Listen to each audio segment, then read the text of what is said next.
Hello, friends. I'm sorry I can't be with you today. John has asked me to give another update for your reunion, so I'm going to summarise where we are with finances and then give a few non-islands conservation highlights for the year. So to start with, this was another relatively normal year, despite the risks of avian flu. Our trading income, which benefits strongly from visitors to Skoma and Skokkum, continued to recover and now accounts for nearly 1/3 of our income, versus 1/4 in the financial year 2022. But grants fell back slightly, that's the purple segment, from the very high COVID recovery levels of the previous year to just under 1 million, which is about 30% of our total income versus 39% last year. Overall, we're very fortunate to have a degree of balance at present between our three biggest sources of income. That's grants, trading activities and nature reserves. But we aren't complacent because we're acutely aware of how volatile each of these can be.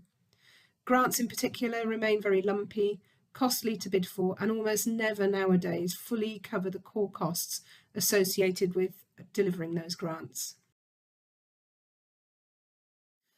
Our grant income overall remains significantly higher than in the period 2014 to 2019, and that reflects the work we're putting into bidding for grants, often at late notice. The process really is very time-consuming because of the level of detail required by funders. Over 2024, the biggest grants in the red block came from the Shared Prosperity Fund, which I'll mention later. And a little bit of historical context when you're looking at this graph. In 2021, we benefited from emergency funding associated with COVID, from government sources during the pandemic. The grants in the financial years 2006 and 2007 on the left were dominated by the massive redevelopment project on Skoma. We remain incredibly grateful to a number of private foundations who've continued to help us generously, even after the immediate impact of the pandemic. And we continue to benefit from a variety of lottery funds, including the National Lottery and People's Postcode Lottery. So if you play those, please continue to do so.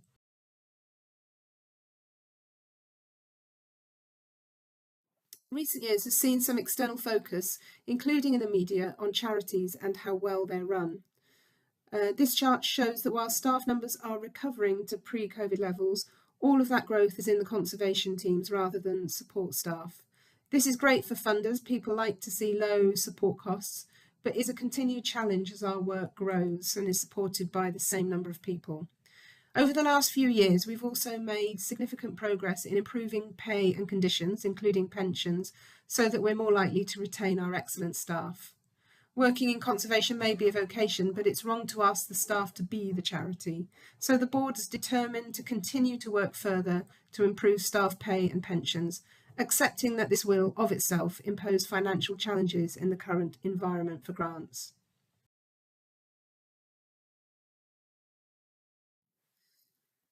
So in summary, over 2024 and looking into 2025, our income was diversified and well balanced.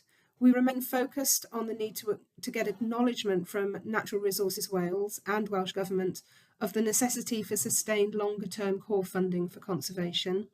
We ended 2024 with another good surplus. I think this was the 5th year running we made a surplus of around 500,000 this time, although that does include grant income that hadn't yet been spent and appeal income for the purchase of a nature reserve.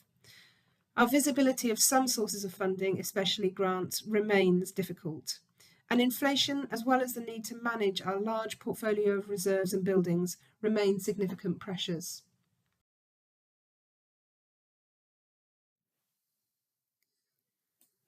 So I'll have a look at a few of the conservation highlights now. I said I wouldn't cover the islands, but I have done one slide about the islands. So I mentioned the lack of visibility of grants, and this was a good example. We had a 2-week window to apply for shared prosperity funding for a capital project. Luckily, Lisa and the Skoma team have a prepared shopping list with costs, so we were able to provide sufficiently detailed information.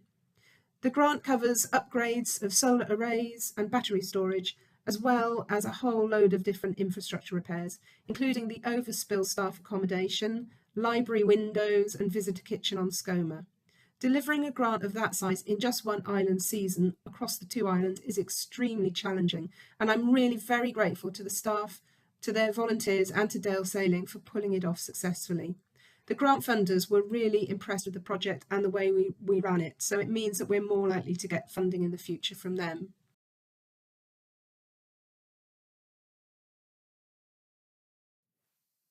We applied for the same fund for the Welsh Wildlife Centre and were able to install a solar array, EV car and bike charging points, install solar film on the building, looks like it's wearing sunglasses now, and repair the vents to improve the internal temperatures, which skyrocketed in the summer, repair the access road, enlarge the car park, renew signage, and upgrade the picnic tables and internal furniture to improve accessibility. Again, we had to deliver all of that within 1 year.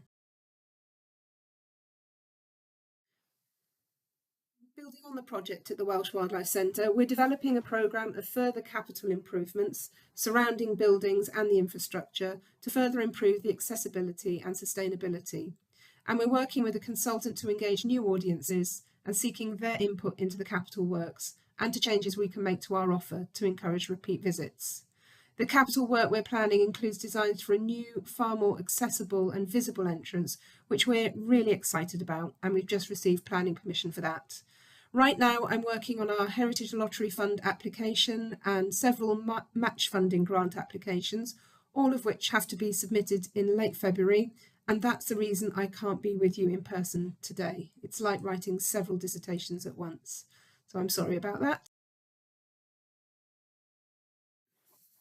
Across the nature reserves then, our nature reserves and staff are part of several projects over the year, including the 4 Rivers for Life project.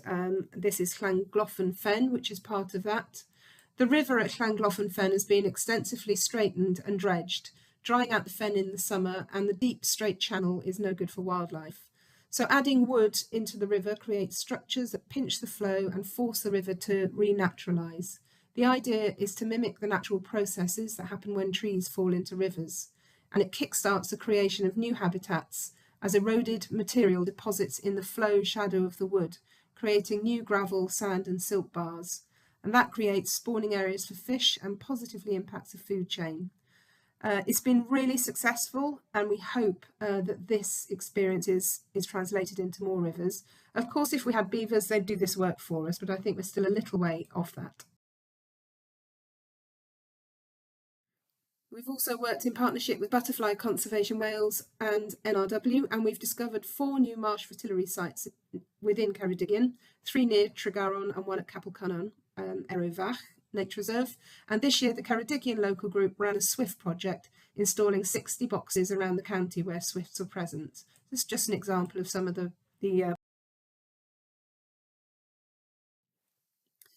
Nature Networks Round 1 grant funded habitat management across 39 of our nature reserves that are designated as sites of special scientific interest. The work included pond, woodland, heathland and grassland management, and local nature partnership funding allowed us to do substantial work on a few sites. Fairly new Rhydyglyn Nature Reserve in Carmarthenshire. Many of our nature reserves are grazed in order to provide the best possible habitat for wildlife, and we're working hard to get grazing onto nature reserves that need that style of management. So at Corsgoch in Carmarthenshire, we finally have traditional breed cattle grazing the habitat for the first time in decades. And on the South Gower coast, we have cattle grazing with no fence collars, and we're starting to use that technology on other sites as well. So it's exciting to see that in progress. In our Red Squirrels project work, we're exploring all aspects to see where we need to modify our approach. That might be new monitoring techniques, technical analysis opportunities and volunteering opportunities, and collaboration with academic bodies and other stakeholders. We need to find further funding to continue our red squirrel conservation work, and we're exploring various opportunities there. We're grateful to the Carmarthenshire Local Nature Partnership for approving a 2-year grant that contributes to the project costs. I'll also mention the map on the right here is a map of our temperate rainforest restoration plans. So the yellow marks Trellwyn Fach, which is a new nature reserve we've purchased, with Aviva funding with a view to replanting temperate rainforest there, a secondary woodland. The red patches show the current network of good quality temperate rainforest, including our Pengethley Forest Nature Reserve on the right, and Pentre Ivan Woods, which is owned by NRW, and then the Gwaun Valley Woodlands. So there's a sort of horseshoe-shaped string of remnant temperate rainforests, and our plan over the next several years, possibly more than that, is to work to connect and recreate temperate rainforest in that area so that it's all linked up in a big horseshoe shape eventually. And we've literally just received notification that we've got a grant from the Moondance Foundation to help us in our work with that.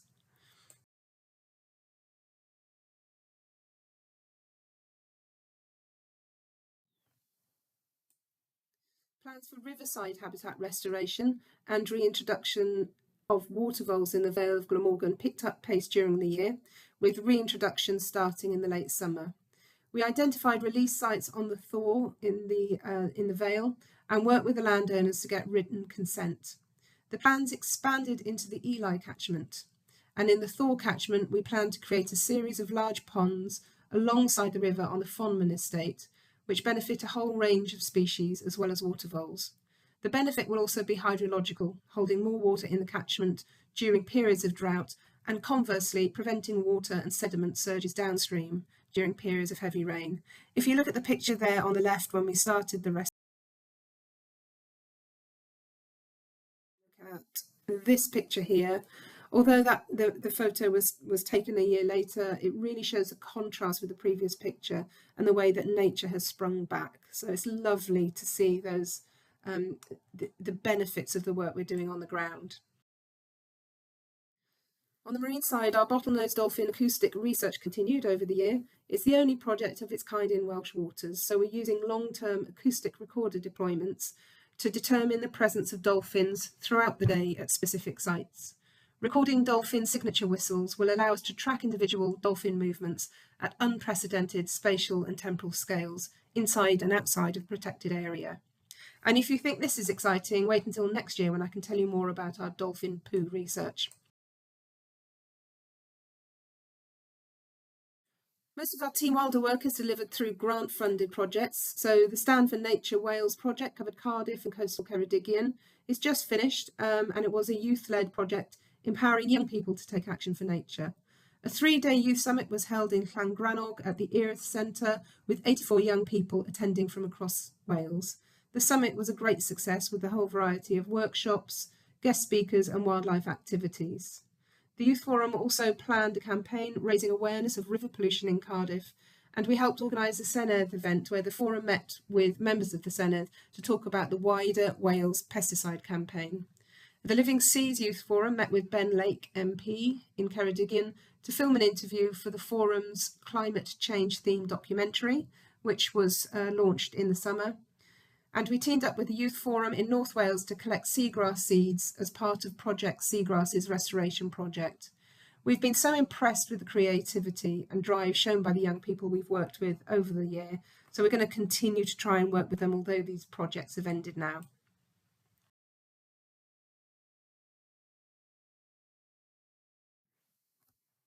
Finally, I just want to give some very good news. We're delighted to welcome back Dr. Lizzie Wilberforce, who is going to be our new part-time Senior Reserves Manager and starting again in the middle of January. Lizzie will be responsible for our terrestrial nature reserves and will manage the 3 regional reserves managers. For the past few years, Lizzie's been working with Plant Life. She will continue to edit the Wildlife magazine produced by Inc., but we're absolutely delighted to have been able to woo her back into the Wildlife Trust. I'd like to end by thanking all of our volunteers and supporters, especially you, the friends, without whom we couldn't achieve nearly so much for wildlife. Thank you very, very much for listening.